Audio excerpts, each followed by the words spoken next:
Incoming! Got him!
Get me out of here!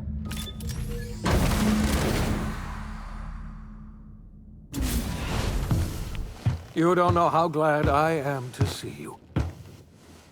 You lunatic. You broke into the board's own fortress and killed the chairman just to rescue one doddering old man? You are absolutely out of your mind, and I can't begin to thank you enough. I know, my friend, I know. And now it's finally over. The board's finished. It's only a matter of time before the entire system slips from their grasp. You've broken the board's stranglehold on this colony, and you saved my life. But there's still so much we have yet to accomplish. You and I are going to have to work harder than ever to save Halcyon. I'm afraid the situation is far worse than any of us ever anticipated.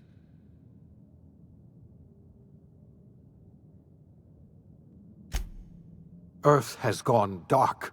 We haven't received a single message in 3 years. There's been no communication, no signals, nothing. 2 years ago, the Earth's Directorate's frigate disappeared on their way back to Earth. We don't know what they discovered when they arrived, or if they arrived at all. Earth is only an idea to us. But that idea is the bedrock the colony is built upon. If people were to find out it's gone dark, the shock could be too much to bear. I don't want to imagine what'll happen once news gets out. Let's just keep this between us for now. You mean we're all alone out here? Really alone? I'm afraid so, Miss Holcomb. Halcyon is the only home we have left. Returning to Earth is no longer an option. We're in serious trouble, my friend. Do you know what this means for Halcyon? We can't rely on Earth for support anymore. We've been cut loose. We're entirely on our own. Yes, we do. You've done a marvelous thing. You've succeeded where anyone else would have failed, including me. We must begin the revival process immediately, starting with the Hope's brightest minds, and then we're going to fix this damn colony, one problem at a time. We're going to need a leader, and I can't imagine a better person for the job than you. What do you say, old friend? Will you help us? When I revived you, I thought you were going to help me save this colony. I was wrong. I had our roles reversed, you see. You're the one who's going to save us all. I'm just the one who set you on your path. You're the best thing to ever happen to Halcyon. If you want to take it upon yourself to lead this colony, you have my support. We're not a colony any longer, are we? Our last connection to Earth has been severed, and so we have been set free. Our future is uncertain, and no one knows what tomorrow holds. Exciting, isn't it? The OSI teaches that everything in the universe happens according to the grand plan. But the stranger that arrived in Halcyon was an unplanned variable. From the moment he landed in Emerald Vale, his actions altered the course of history. The events on Tartarus brought about the end of the board's authority. But the board's mistakes would haunt the colony for decades to come. The damage they left behind would require the work of a generation to repair. Dr. Phineas Wells began reviving a handful of the Hope's colonists: engineers, scientists, technicians, and intellectuals. They were among the brightest minds the Earth had ever sent out into the stars. The Hope scientists and engineers woke up in a colony descending headlong into total collapse. With no way to return to Earth, they had no choice but to band together and devote themselves to the cause of saving Halcyon. The people of Halcyon were nothing if not hardy. In the absence of the board's authority, many of the colony's settlements banded together with a single purpose in mind: survival. Life was especially hard in the years to come. Some towns dissolved by attrition and starvation, but most of them found a way to carry on. In the years to come, Halcyon was forced to reckon with its newfound freedom. The board was gone, and for better or worse, the colony was responsible for its own destiny. Between MSI's worker-centric policies and the iconoclast's manpower, Sanjar and Zora were able to rally many of the Terra 2 townships to their cause. MSI's workforce swelled, and the iconoclasts enjoyed a significant surge in their ranks. The board was too distracted by infighting and internal politics to stop MSI from becoming a powerful corporation and a refuge for townships that might have fallen through the cracks. Consumed by paranoia, Lilia Hagen took Sublight Salvage in a controversial direction, openly accusing board officials of an extraterrestrial conspiracy. One day, an accident at the Groundbreaker's docking bay silenced her forever. Time would tell if her replacement could keep the Sublight family together. Adelaide McDevitt replaced Reed Thompson as the leader of Edgewater. She and her followers transformed Edgewater in their image. Anyone loyal to Reed was pressured into leaving town, and those who stayed behind adapted to her way of life. Adelaide transformed the old cannery into a new garden. The nearby Edgewater Cemetery provided a convenient source of fertilizer. As for Reed Thompson, it was said that he lasted exactly 2 days outside the walls of Edgewater. Years later, a marauder was found in possession of his hat. Under the leadership of Junlei Tennyson, the Groundbreaker held firm against corporate influence. The ship's mechanical stability gave Junlei the time to educate a promising generation of engineers schooled in her family's traditions. The future of the Groundbreaker looks promising.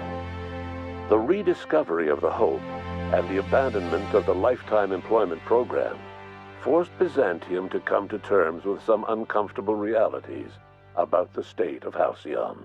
While Byzantines were reluctant to surrender the luxuries they'd grown accustomed to, the board's diminished authority gave them little choice in the matter. Nearly everyone had to learn to make do with less.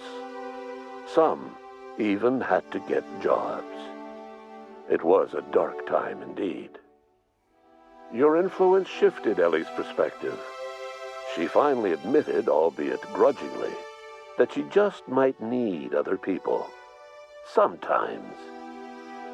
With a steady income from the life insurance payouts, she was finally able to afford a ship of her own.